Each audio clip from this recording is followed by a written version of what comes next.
Hello बच्चों, let's see this question and here this question says what was the Monroe system। Question आपसे बोल रहा है कि मुनरो सिस्टम क्या था, एक्सप्लेन करेंगे इसके बारे में। Sir Thomas Munro, governor of Madras in 1820 established a new land revenue system in late 18th century। देखो क्या होता है ना कि मद्रास के जो गवर्नर थे 1820 में वो थे थॉमस मुनरो।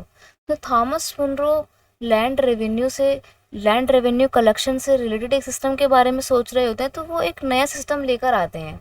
कब लाते हैं? लेट 18th सेंचुरी में लाते हैं। क्या होता है उनके सिस्टम में? In this system peasants were land owner. इसमें जो पीजेंट्स थे, जो किसान थे, वो अपनी ज़मीन के मालिक हुआ करते थे।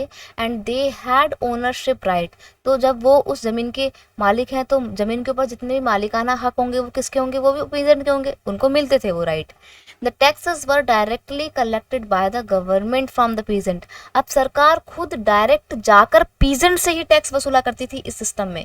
ये ऐसा सिस्टम था। This system was practised in Madras and Bombay area.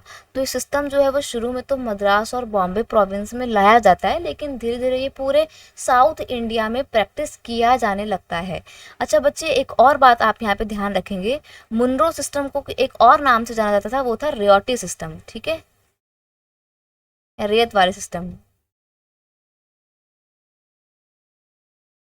तो रेत वाले सिस्टम और मुनरो सिस्टम एक ही है, आपको कंफ्यूज नहीं होना है। इसको इंट्रोड्यूस किसके द्वारा किया गया था? सर थॉमस मुनरो और अलेक्जेंडर रीड के द्वारा इस सिस्टम को इंट्रोड्यूस किया गया था। और कब किया गया था? लेट 18th सेंचुरी में। I hope you understood it well. Best of luck.